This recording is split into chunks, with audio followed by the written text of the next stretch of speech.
First of all, thank you as well to the organizers for having me here. So I'm Thijs. I will be a PhD candidate in Delft. I just entered the second year of my PhD, so we will do an exploration of the research topic. And specifically, I will focus on the role of quantum technology in the foundations of quantum mechanics. So let's briefly start with an observation. As we all know, the foundation of quantum mechanics, and particularly how quantum mechanics should be understood, is a controversial topic. There's no consensus on the right interpretation of quantum mechanics.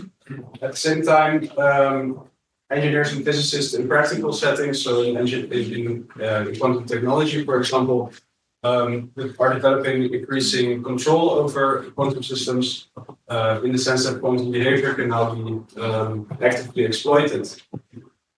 So a question might come up: how do these two developments relate?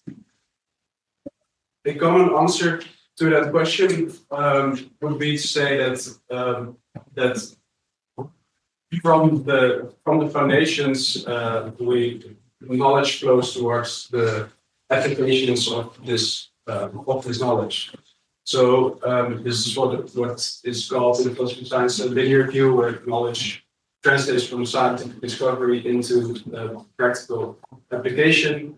And the main idea of this talk would be to see if we can reverse the arrow and see what it would imply if we would start taking practical settings such as quantum technology more seriously in the foundations of quantum mechanics.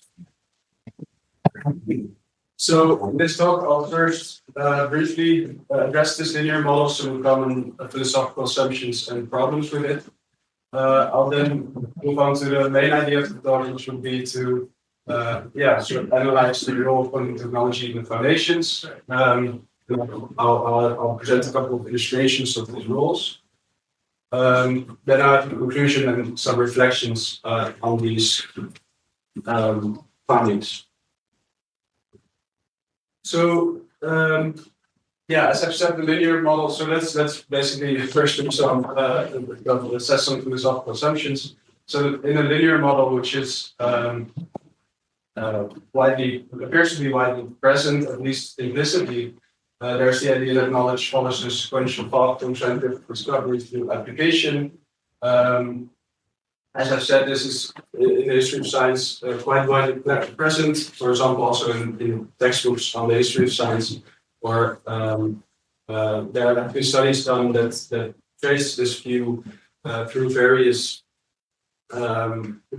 textbooks.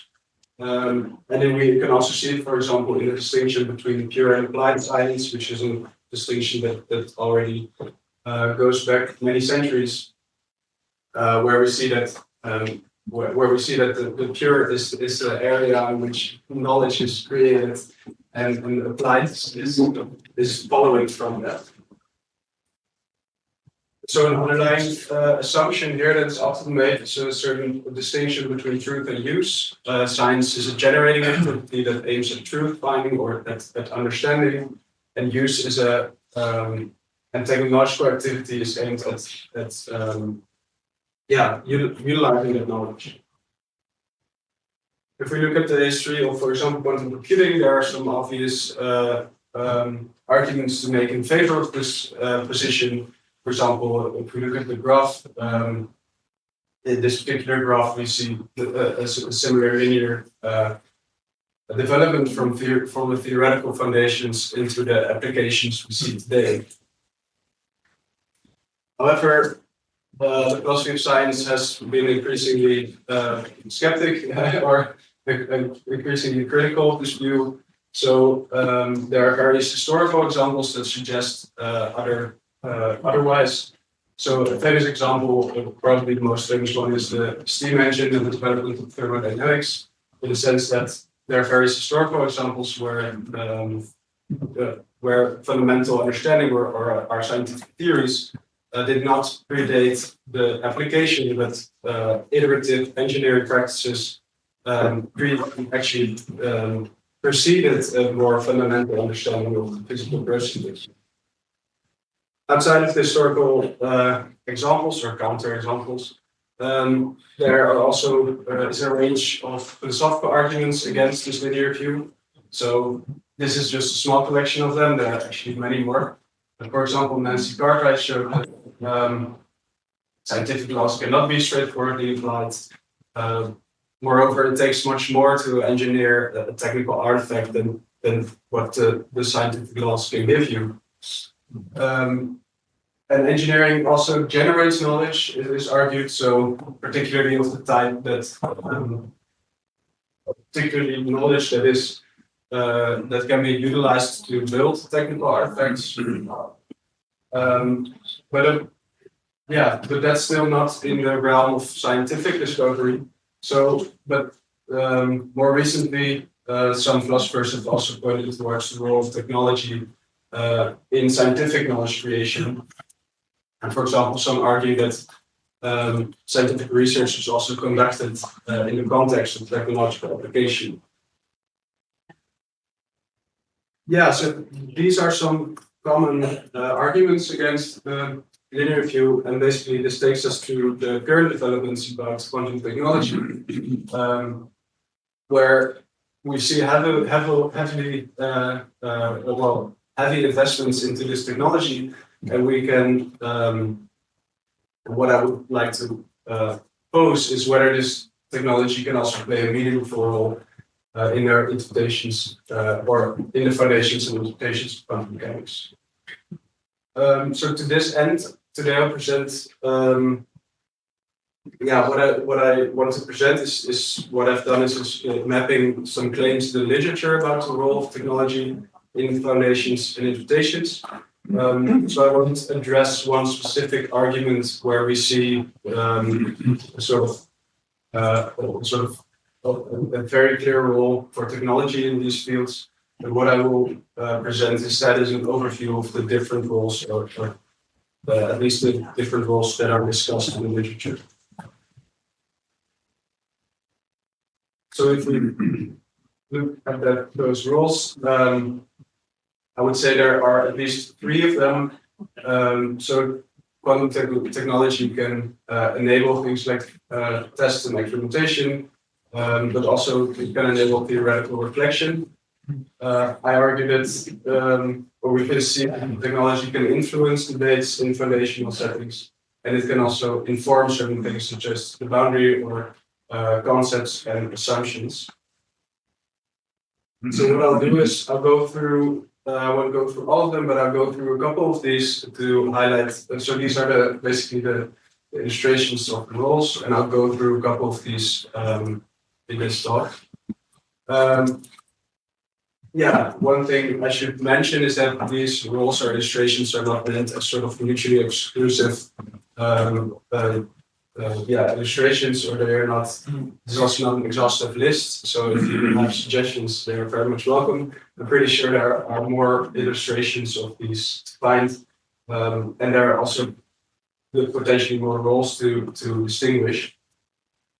So these are not sort of fixed categories, but just an exploration of what quantum technology can mean in our philosophical interest. So I'll start with the role of enabling. Probably the most obvious role that we can discuss today is that technological development enables more sophisticated tests and experimentation. It is very obvious, especially for this public, but I would still stress that it is a significant one. So, for example, Schrödinger in the 1950s said that we're not experimenting with single particles, but today in technological development, experimental precision has increased to such an extent that the behavior of single quantum systems can be exploited. So, for example, in spin qubit quantum computing, single electrons can be trapped, and their spin can be used as a qubit. It is, what I would like to just mention is that these developments, that these technological developments enable our test and experimentation of foundational ideas. So what we see in experimental physics was already mentioned. And yeah, there's lots to say about this. For example, also the testing of collapse theories. There are arguments that the testing of these theories, what it technologically takes to test these, also coalesces with the goals of quantum computing, for example, such as suppressing decoherence times, creating longer coherence times. So the second role of this is still the role of enabling, but what quantum technology can also enable is that it enables theoretical reflection. So, for example, these practical settings can provide open questions for theoretical speculations. One obvious one is the quantum speedup. Why is a quantum computer faster? There are some. There's a whole list of candidates, but a clear answer has not yet been found. So people, for example, try to see what research quantum computer utilizes, or they list the interpretations of quantum mechanics as explanations of this question. So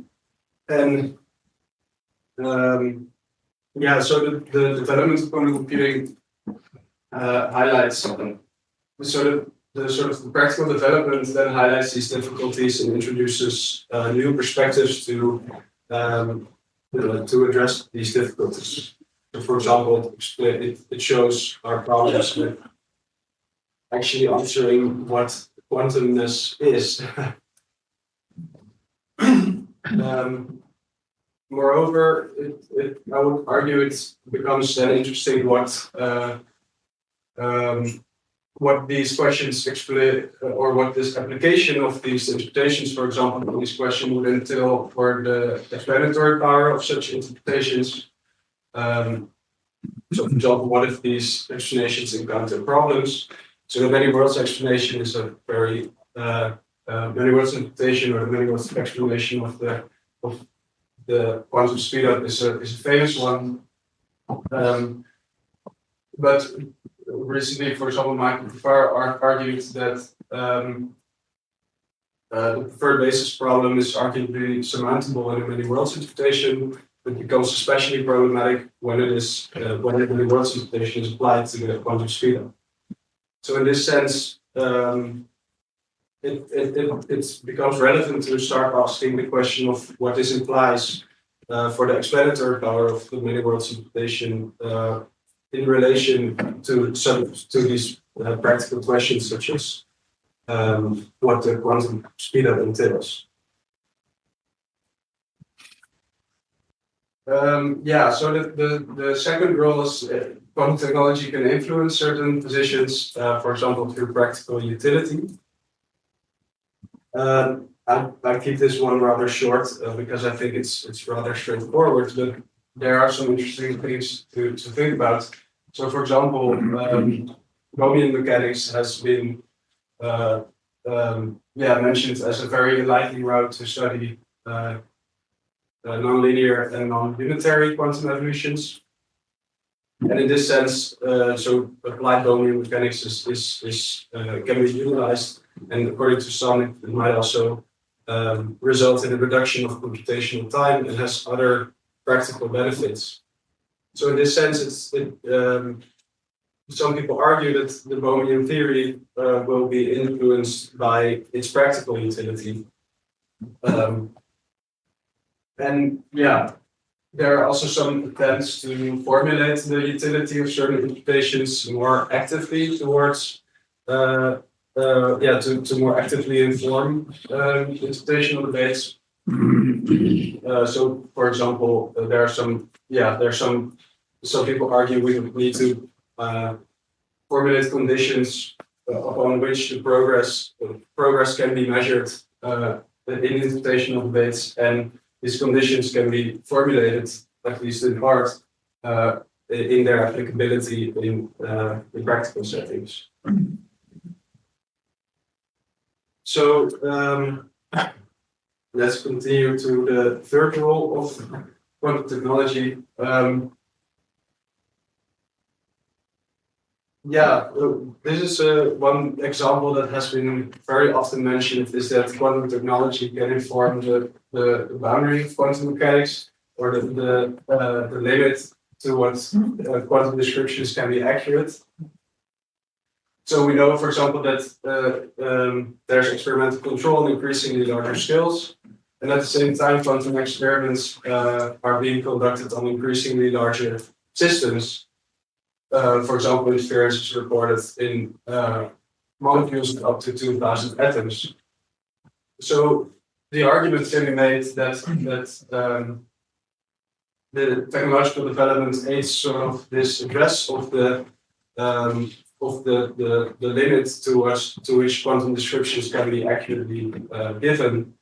So, for example, philosophical questions such as the Heisenberg cut or other interesting questions become, in this way, they relate to practical concerns. For example, also in the, to what extent can you increase the number of qubits before you can, before you need to start? To what extent can you use the quantum mechanical laws for that? And then briefly, there are also some ways in which quantum technology can aid in determining the limits of quantum mechanics or the scope of quantum mechanics in relation to other physical theories. So, for example, in satellite quantum communication, the development of satellite quantum communication can open up relativistic regimes in a way that we can start testing its relation to relativity.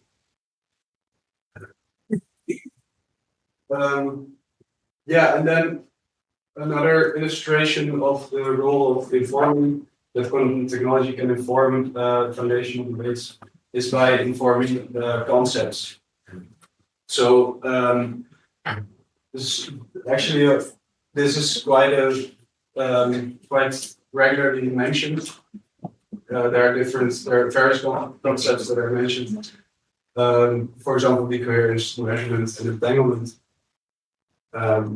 But what is less often addressed by authors is how exactly these concepts will be informed by technological development. I do think there is something to say for this, so I have, I'll briefly illustrate two of these. One of them would be that quantum technology can inform our understanding of things, of concepts, through illustrating them. So, for example, the process of decoherence. There's a group in Paris that got a Nobel Prize for a technique to reconstruct progressive state collapse. And in this way, we can see how these technological developments aid illustrations of concepts such as decoherence, and thereby provide certain epistemic access to them. According to some philosophers of science who study what scientific understanding is, for example, that visualization is also a tool for scientific understanding. So in this way, if quantum technology can shape and inform and expand our tools for visualization, in that sense, it can add to scientific understanding. Another way in which concepts can be informed would be through, one example that I found, that would be through engineering challenges. So technological development can provide new challenges, and they can inform new theoretical perspectives. So when we look at the process of, or the concept of quantum measurement, I think today there's a much better understanding of what it entails than 100 years ago. And one of these developments, or at least partly, it is aided by the technological development, I would argue. So what we see in, for example, let's take the example of quantum non-dimension measurements. They have quite a practical origin. So in the 1970s, measurement precision increased to such an extent that the question became relevant whether whether the effect of measurements would need to be taken into account for repeated precision measurements. So, for example, gravitational wave antennas, which were basically huge aluminum bars suspended. The question came up whether, how we can do repeated precision measurements without sort of disturbing, when you do the initial precision measurement, you disturb the future move through the uncertainty principle, you disturb basically future measurements. So the engineering challenge, so in principle, that's an engineering challenge. How can we find a way to conduct repeated precision measurements in such a way that disturbance effects due to the initial measurements are circumvented? Some practical answers to it were investigated, but basically, a lot of practical solutions were seen as infeasible. So, for example, expanding the aluminum bars was not feasible. So some people took the challenge to in theory and developed measurement schemes in which back action noise is kept into unwanted observables, and therefore allowing for repeated precision measurements. So we see here that that's basically what is today called the quantum non-demolition measurement, and we see here that it does has quite a practical origin. You might still say, well, isn't QND like aren't these quantum non-demolition measurement schemes practical measurement schemes? What does that do for the foundations of quantum mechanics that these are developed? I would say at least it nuances or developments such as these nuances the view of what quantum measurements are and can be. So things like quantum QND measurements and weak measurements show that measurement disturbance can be controlled and directed. That this is not an all or nothing phenomenon. So it does inform at least our concept of what quantum measurements are.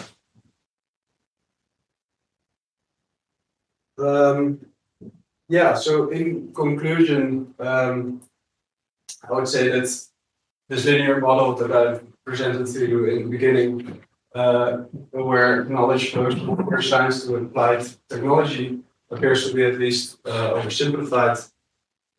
Technology seems to do more than apply existing knowledge. It also enables test experimentation and theoretical reflection. It influences positions in debate, and it informs concepts, boundaries, and assumptions. So in this way, quantum technology seems to fruitfully interact with foundational and interpretational debates. Then, one reflection on this. So, if you look at sort of the debates in the philosophy of science on the relation between science and technology, there are usually quite high-level a lot of high-level debates on sort of, maybe they won't say it, but a lot of the tendencies are like what comes first, science or technology, what is necessary for what, is sort of, is theoretical knowledge necessary for application, or do you need practical knowledge in order to start theorizing about some aspect? And what I would like to say to those, or what I would take away from this case is that when we look at specific cases in the development of quantum technology, for example, I would say if we look at practices, it becomes much more blurred, and it becomes a complex and multifaceted interaction between science and technology and theoretical and practical knowledge.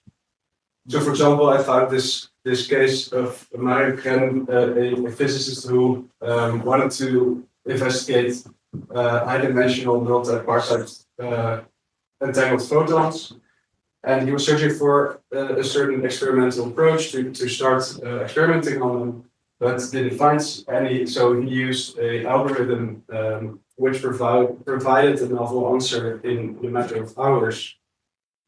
And what I find interesting here is that we see in this one case, if we sort of we see that there are various relations and illustrations of different roles in this one case already. So, for example, you need foundational ideas such as understanding of entanglement to start talking about experimenting on these types of phenomena. At the same time, it is like a technological development that here informed these novel experimental approaches. And there's also a role for technology here in foundational understanding, in the sense that these technological developments enable and inform more diverse and complex forms of entanglement, such as high-dimensional quantum entanglement and asymmetric entanglement structures, informing further our understanding of entanglement. And then there's a way in which technology also feeds into technology, in the sense that it enables a new type of quantum communication. So when you start looking into specific cases, it becomes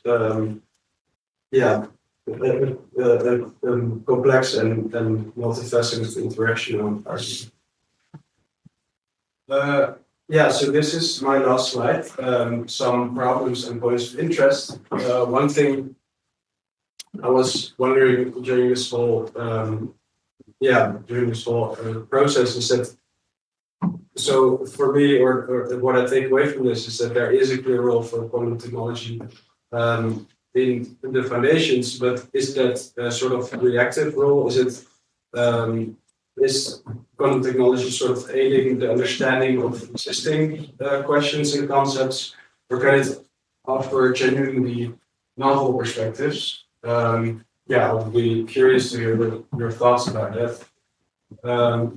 And moreover, so I'm now just past the first year of my PhD, and what I would like to do in the rest is sort of see how we can, our research and engineering practices in quantum technology can also be more actively exploited in the understanding of the quantum world.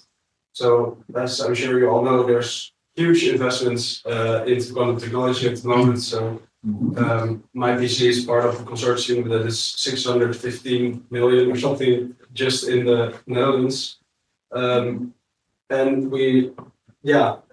I would like to start exploring how we can better utilize those technological developments in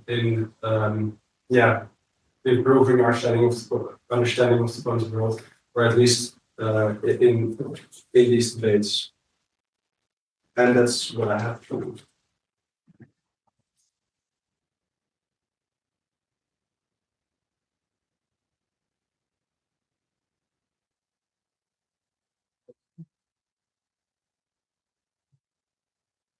Thank you. Is that working? Yeah. Yeah. Okay, great. We'll see.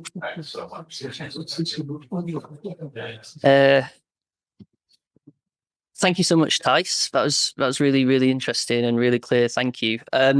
So I take it, sort of broadly speaking, you're making a kind of methodological claim about how, in a way, how we should think about inquiry in philosophy of physics, right?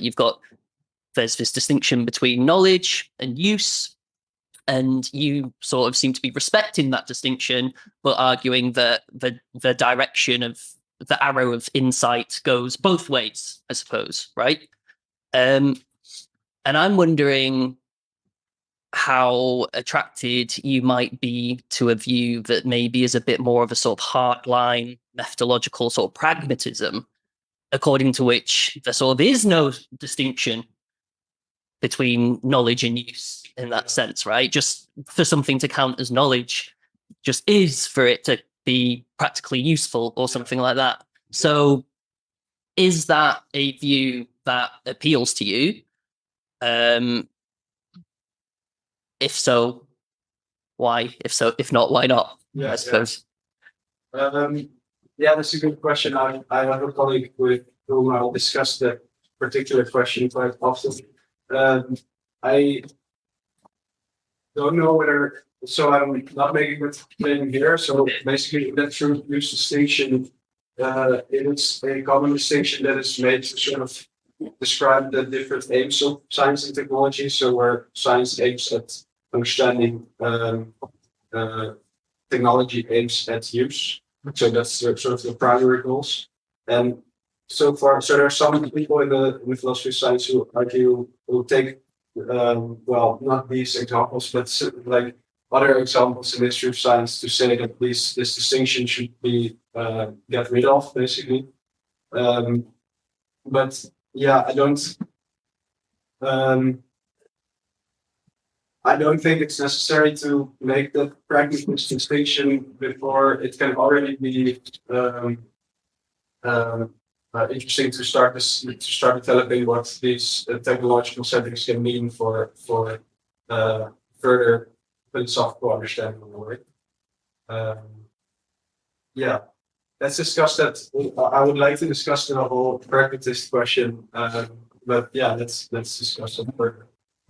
Thank you.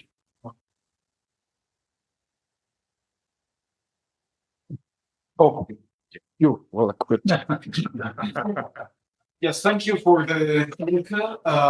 I have actually two questions. The first one concerns the fact that you mentioned the derivate in one of the first slides, right? Yeah. Yes. And he has this theory of understanding where basically he claims that a model is a representation of not on the basis of its veridicality, but on the basis of effectiveness. He derived this idea from mostly theoretical considerations about Heisenberg and others. Do you think this can be applied also to the technological side of research? I mean, this concept of effectiveness as a way to judge the value of a model. The second question was about the fact that today we have the possibility to practically execute some experiments, for example, with single photons, which actually realize experiments that were initially thought as thought experiments. For example, in the debate between Bohr and Einstein on the APR paradox and so on. Where do you think the epistemic change that this yields locates in the 9 categories you mentioned before? Is it clear what there is some kind of epistemic change in our perspective on the problem due to the fact that we switch from the possibility we switch from thought experiments to the possibility to actually execute these experiments. Yeah. Okay, so where does this change locate in the 9 categories you showed before?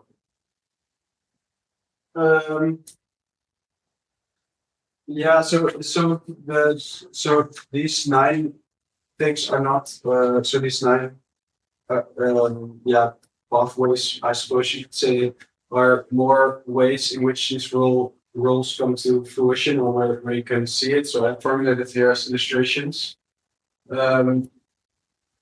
Particularly how the epistemic shift from thought experiment to physical experiment in a way. Well, I would say that's the first, because in a way,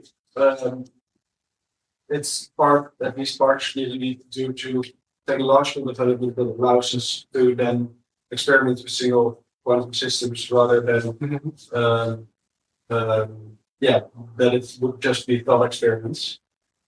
So I would say that's precisely one of the illustrations of the ways in which quantum technology enables things like more sophisticated experimentation and tests. And then your first question about the rest. Okay, what was the? Can you quickly repeat it? Yes, the rector has this contextual perspective on understanding, Yeah. where the value of a representational model, the representativeness of the representativity of the model Yeah. is due to effectiveness rather than veridicality. I was asking whether we can articulate this idea of effectiveness, which in the case of direct was based on theoretical considerations on the technological side, where maybe it applies even in a more interesting way. Yeah.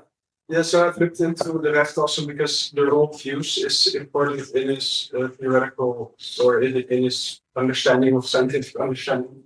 So the role of use, if I remember correctly, is more a test on whether there is scientific understanding. So you can sort of, there is scientific understanding under certain conditions, and it can display their scientific understanding if someone is able to use it, or have qualitative insight. I believe he says you can use it in different settings without making exact calculations.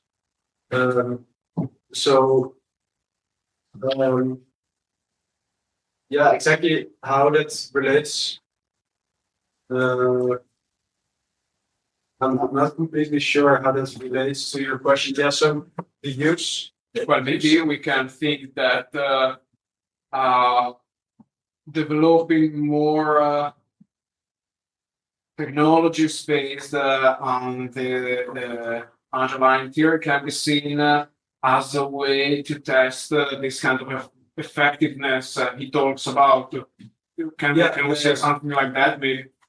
So I believe if I understand it correctly, in the rest framework is very much situated here. Yes. In the sense that it aims at scientific understanding, and there is a role of use and practice, but that's very much situated inside of the understanding, or that's part to test the scientific understanding in a way. So you can very much have scientific understanding of theory, but that would not necessarily make the step towards practice in this sense that you can build technological equipment in that sense. Okay. But yeah, let's talk about it as well. Okay, thank you. Thank you. I wanted just some words of clarification about the point that quantum technology,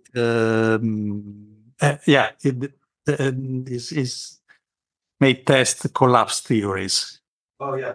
In what sense exactly you mean that? So it's in where I was said again. Was here. Yeah, there. Yeah, so it aids in testing these theories. So in the sense that, well, this is in the enabling role. Technology as an enabler. So technology doesn't test it, but it enables technological development, enables the experimentation to experimentalists to then start testing it in that sense. So that would be the role of quantum technology, as I understand it. I was just curious about this specific case of collapse theories. Oh yeah, yeah. So the regarding the specific, there are specific collapse theories, to my understanding, that are testable under certain conditions. I'm sure there are people that know much more about that in this room than me at this moment. Yeah. If you have for example, if you have theory, a collapse theory, like big noise theory, but consciousness, the mind collapses the waveform. Just as an example. Then if you would have technology that would allow you to carry out actually experiments that you mentioned, the non-demolition measurements that will keep the wave function superposed. But nonetheless, you will be able to verify what the system is in that state. Because there was no mind that you dropped it before, then that's the way to. That's an extreme case. Yeah. Thanks. Thank you. So a quick point on that. So I think it's more referring to like what Angelo Bassi's group, the old Girardi group, are doing, obviously, and what Hendrik and people are testing and stuff. My very, very good talk. Again, very much kind of the direction I very much empathize with. One thing I was just going to ask was, I mean, have you heard of, so Freeman Dyson did a little bit kind of critiquing Kuhn's whole thing on scientific revolutions, looking at how most of them aren't really concept driven, but really a tool driven. And I was just wondering if you feel like that's something that this speaks to, whether, you know, the kind of quantum 2.0 could be leading that way. Oh yeah, for sure. That's I think from what I heard from it right now, that would be exactly at least what motivates the underlying motivation of the project, to see that what if we start taking these practical settings more seriously in information space. I don't know the specific author you mentioned, so Freeman Dyson, I can send you the answer. oh yeah, I've heard of the name. Let's yeah, please.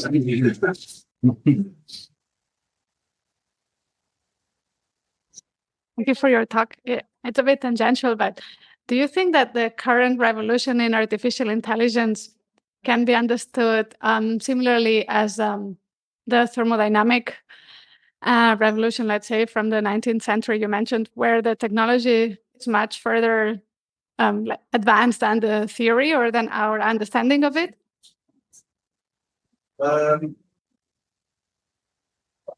Yeah, so you mean an analogy of running technology and developments in AI? So I said, We usually kind of said the linear model doesn't quite work. Sometimes Yeah, it's yeah. technology that goes ahead. yeah. So I don't know exactly how about the case of AI, but in that sense that that sort of engineering and iterative development of practical tools that leads to a certain artifact that where you don't understand the fundamental principles, which can then start informing the development of fundamental principles. Yeah, that's very much the case. That there are quite some historical examples that are in that development. Yeah, and it could be the case in AI as well. I'm not so sure about that. That's also what you said, right? Or did I misunderstand? I agree with her. It is something. I have people in the department that do exactly this. They develop machines, but they don't understand what they do. So it really is like this. I think it's important about how reference making. There are various examples here. So, for example, also in the medical fields, there's often certain medicines or certain things that are working without knowing why it works in that sense. And we have this idea in physics that we want to know the foundations first before we start, or at least that's an idea that it does exist. So, yeah.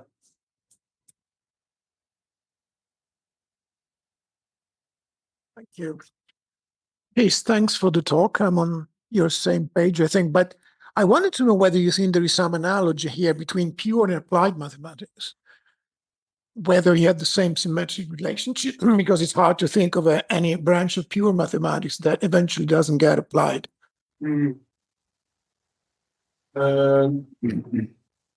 So, of course, physical problems can inspire mathematicians as well, like in Newton's case, obviously. so in the sense that there would be, that there would be branches of mathematics that won't be applied, or that Well, it's hard to tell in advance whether you apply it Yeah. or not. But Yeah. very often branches of like prime numbers. Yeah. Yeah. So you think there is the same sort of symmetric relation of the flow of information somehow is symmetrical or not? Yeah. So I wouldn't know precisely in the case of mathematics. I did talk to a mathematician recently about this, and he said he was convinced that there are that in a way very practical applications can inform foundational or more pure mathematics. So he gave the example of basically that a lot of mathematicians were hired for calculating the trajectory of artillery fire and stuff, and that's I don't know the details, but I believe he also mentioned some examples where that push into the sort of practical side of mathematics did have effects in the development of some pure mathematical theory. So yeah, So there is an analogy there. it could be, yeah, it could very well be that there's a connection as well, yeah.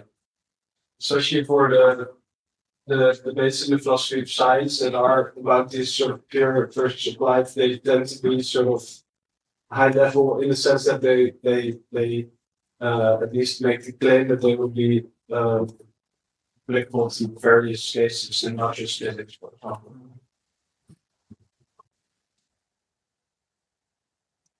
I had a question of your quantum timeline.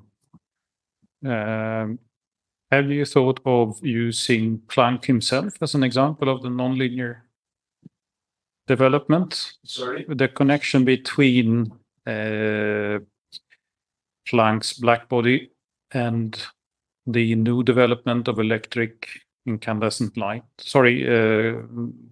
light bulbs at the time, in the beginning of the late 19th century. You mean as a counter example towards the Linear. So technology went before the theory, so to speak. okay. No. No, I don't know the So there's this story that they needed a standard light to compare to the light bulbs. You might want to look into that. Yeah. I think it's a complicated history and there's no clear relation, yeah. but there is a relation. So you might want to have a look.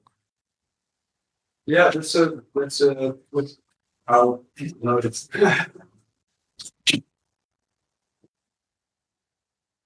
All right, if there are no further questions, then let's give our speaker a round of applause.